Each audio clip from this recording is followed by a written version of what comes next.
Now we come to Psalm 74. Now, again, the temple is before us here, and the temple is being profaned.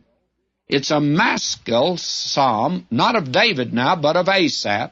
He was a Levite and a musician in the tabernacle. Now, will you listen to him? O God, why hast thou cast us off forever? Why have you done that?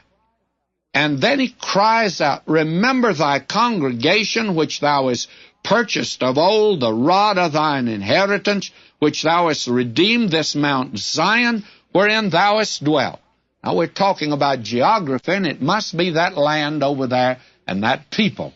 Now will you notice, Lift up thy feet unto the perpetual desolations, even all that the enemy hath done wickedly. Where? In the sanctuary.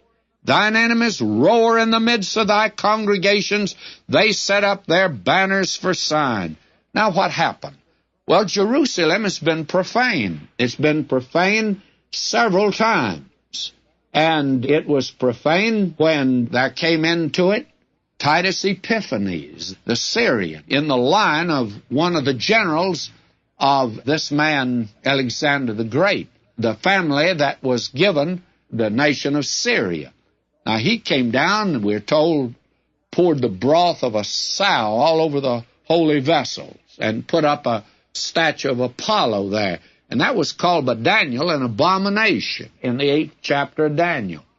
Then, later on, Titus, the Roman, came. The Lord Jesus told about him in the Olivet Discourse that's recorded in the Gospel of Luke, so that twice now there has been this abomination. And Jerusalem was destroyed by Nebuchadnezzar. And I do not know that he profaned it other than he just burnt the thing to the ground. He destroyed it completely. Now, this looks forward also to another day that's coming, when the temple will be rebuilt, and again it will be profaned in that day that's yet to come. And this is a cry to God that he will deliver his people. And you can imagine how discouraged they must have been when Nebuchadnezzar destroyed the temple and burned the city. Now, will you notice this? In spite of all of that, the godly remnant, verse 12, For God is my King of old, working salvation in the midst of the earth. Then down to verse 18. Now here are some wonderful verses.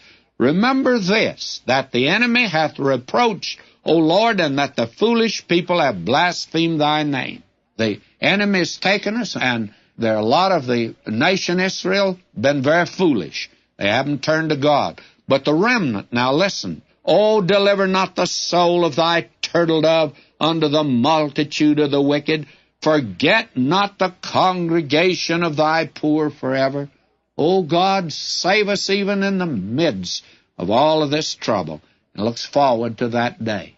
And no matter how bad your trouble is, friends, I do not know what it is, but whoever you are, wherever you are, however you are, whenever you are, he'll deliver you. He says he will. He's delivered his people in lots worse states than we've been in, and in the future, he's going to do even a better job of it. Verse 22, Arise, O God, plead thine own cause. It's again a call to God to move in victory and a prayer that recognizes that.